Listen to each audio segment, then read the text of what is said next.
वालेकुम, ये है उर्दू पॉइंट और आप देख रहे हैं न्यूज़ शो रामीन सैयद के साथ। नजर डालते हैं आज की अहम खबरों पर।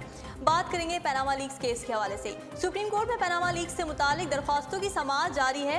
वज़ीर-ए-आज़म के वकील मखदूम अली खान आज 5वें रोज़ भी दलाइल दे रहे थे। जस्टिस आसिफ सईद खोसा की सरबराही में सुप्रीम कोर्ट का 5 रुकनी लार्जर बेंच पनामा लीक्स से मुतालिक दरख्वास्तों की समाअत कर रहा है। गुज़श्ता रोज़ समाअत के दौरान वज़ीर-ए-आज़म के वकील को जुगते सवालात का सामना करना पड़ा था।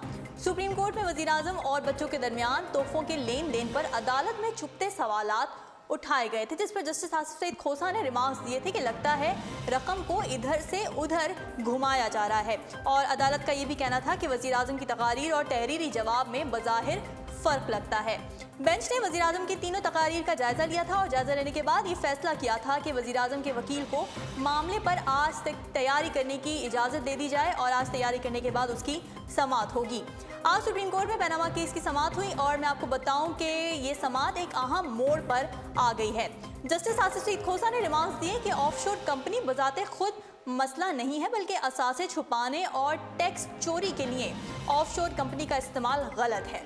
मरियम नवाज के नाम पर खरीदी की जायदाद का रिकॉर्ड भी आज अदालत में पेश कर दिया गया है, जिसके बारे में मखदूम अली खान का ये कहना है कि वालिद ने बेटी के नाम ज़मीन खरीदी, बेटी ने कीमत अदा की तो ज़मीन का इंतकाल हुआ। जिसके बाद जस्टिस एजाज अफजल ने रिमार्क्स दिए कि मरियम नवाज पर ज़ेर कफ़ालत होने का इल्ज़ाम लगाने वालों को भी शवाहिद फराहम करना होंगे। इसके अलावा वज़ीर-ए-आज़म के वकील का कहना था कि नवाज शरीफ की नाअहली बतौर रुकन असम्बली ही हो सकती है। बात करेंगे वफाकी वजीर रेलवे ख्वाजा साद रफीक के बारे में, जो सुप्रीम कोर्ट के बाहर आज मीडिया से गुफ्तगू कर रहे थे और अपनी इस गुफ्तगू में उन्होंने तहरीक इंसाफ पर खूब तनकीद भी की। उन्होंने बताया कि अदालत ने बाहर अदालत लगाने से गुरेज करने की हिदायत कर रखी है, मगर तहरीक इंसाफ अदालती कार्रवाई को वक्फे के बाद बाहर आकर मस्क कर देती है। तहरीक इंसाफ यही हिकमत अमली इलेक्शन कमीशन के बाहर भी करती रही है, कहना था साद रफीक का। और उन्होंने कहा कि हम बाहर जो कुछ भी करते हैं उसके रद्द-ए-अमल के तौर पर ही करते हैं। साद रफीक का कहना था कि मुखालफिन की जानिब से अदालत को दबाव में लाने की कोशिश की जा रही है और पाकिस्तान तहरीक इंसाफ का मकसद पनामा केस में ज़्यादा से ज़्यादा सियासत करना है। आपको यहाँ ये भी बताती चलूँ कि गुज़श्ता रोज़ सुप्रीम कोर्ट के बाहर मीडिया से गुफ्तगू करते हुए साद रफीक ने शेख रशीद के खिलाफ सख्त अल्फाज इस्तेमाल किए थे, जिस पर उन्होंने आज माफ़ी मांग ली है।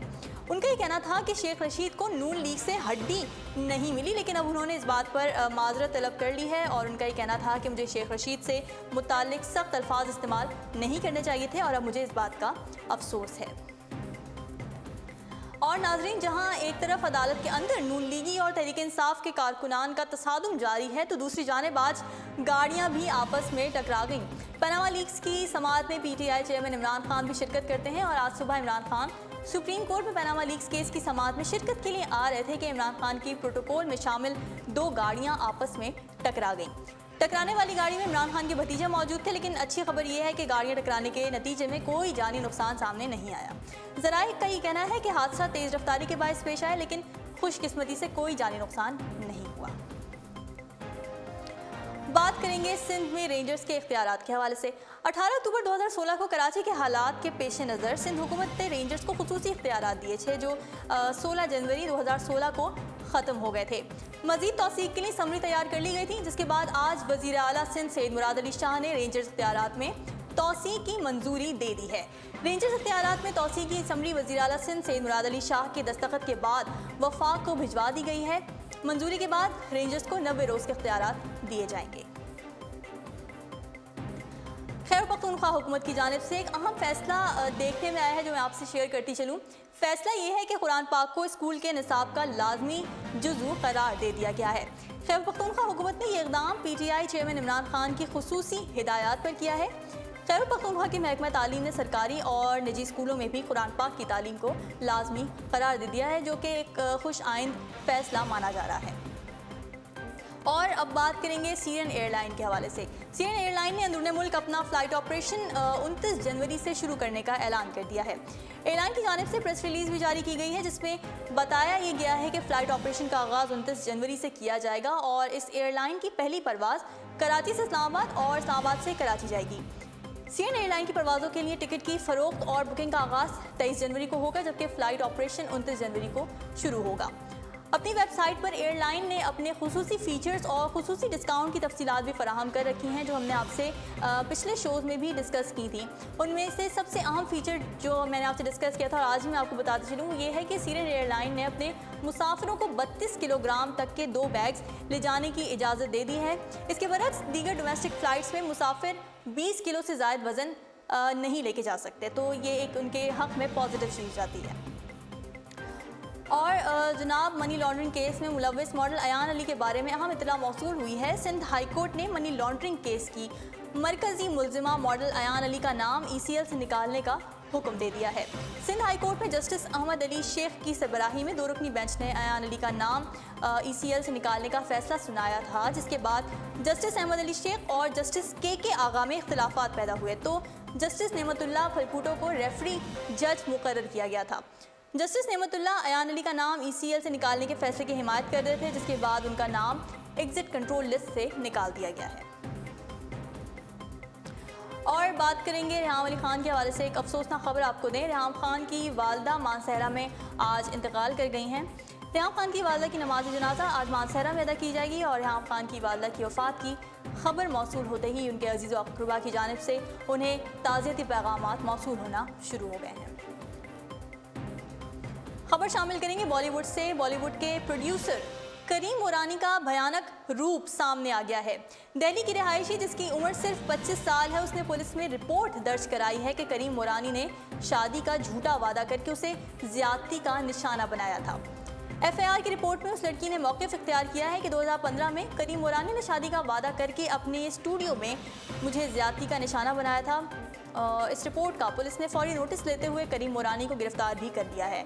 सीनियर पुलिस अफसर का ये कहना था कि मुतासरा लड़की के मौक़िफ़ के मुताबिक करीम मोरानी ने उसे कई जगहों पर नई दिल्ली में अपनी हवस का निशाना बनाया। सीनियर पुलिस अफसर का ये भी कहना था कि इस मामले की तहकीकात का आगाज़ कर दिया गया है, जबकि डिप्टी कमिश्नर ने यह बताया कि मुकदमा IPC के सेक्शन 417 धोखाधड़ी, 376 असमत दरी, 342 नाहक कैद, 506 मुजरमाना धमकियों और 493 समेत IPC के दीगर मुतालिका सेक्शंस के तहत मुकदमा दर्ज कर लिया गया है। जी नाजरीन, किसी ने सच ही कहा है कि प्यार की कोई सरहद नहीं होती। इस बात का अमली नमूना जापानी लड़की के पाकिस्तान आने पर मिला है।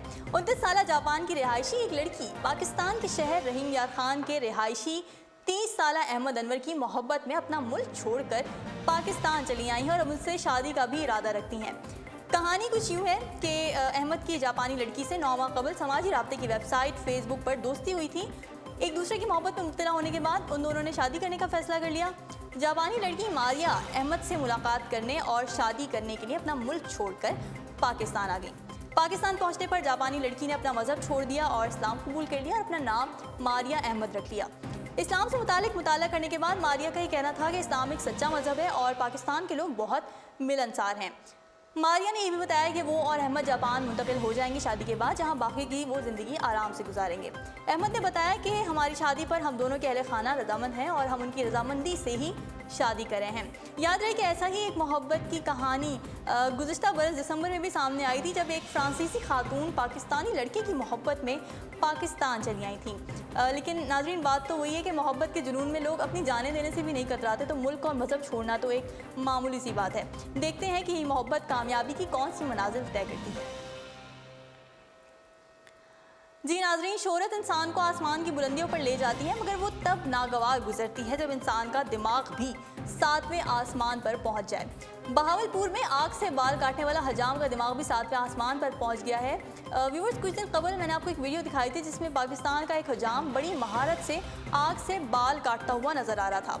शफकत राजपूत के इस टैलेंट को आवाम की जानिब से खूब सराहा तो गया था, लेकिन पजीराई मिलने के बाद शफकत राजपूत का दिमाग 7वें आसमान से बातें करने लगा है। शफकत राजपूत जो पहले बाल काटने के चंद 100 रुपये वसूल करता था, वीडियो सोशल मीडिया पर वायरल होने के बाद पहले हज़ारों और अब लाखों की बातें करने लगा है। शफकत के पास आए ग्राहकों का ये कहना है कि अगर लाहौर से भी दूल्हा तैयार करवाया जाए तो भी इतने पैसे नहीं लगते, लेकिन शफकत ने 1.5 लाख रुपए मांगना शुरू कर दिए हैं, जो कि हैरान कुन है। तो जनाब, शोहरत भी अल्लाह की एक नेमत होती है और ज़रूरत सिर्फ इस बात की होती है कि इंसान शोहरत की बुलंदियों पर पहुँचने के साथ साथ अपने पाँव ज़मीन पर टिकाए रखे, अपनी असल को याद रखे और दूसरों के लिए मुश्किलात ना खड़ी करे। अगली खबर शामिल करते हैं स्पोर्ट्स के मैदान से। बरतानवी बॉक्सर एंथनी जोशुआ को दुबई की एक मस्जिद में इबादत करती तस्वीर लगाना बहुत महंगा पड़ गया है। सोशल मीडिया सार्फिन वज़ीर आज़म थ्रेसा मे से उन्हें मुल्क बदर करने के मुतालबे करने लगे हैं। 27 साल world heavyweight champion Anthony Joshua Dubai में प्रैक्टिस सेशन के लिए मौजूद थे, जहां उन्होंने एक मकामी मस्जिद का दौरा करके अपनी तस्वीर सोशल मीडिया पर इंस्टाग्राम और ट्विटर पर डाली। तस्वीर में जोशुआ अपने दो साथियों के हमरा इबादत करते नजर आ रहे थे और नीचे कैप्शन में ये लिखा था कि किस्मत, सख्त मेहनत और टैलेंट के अलावा इबादत एक मजबूत बुनियाद है। अपने साथी के मिलना खुशी की बात थी जिसने हमें शाम की इबादत करवाई।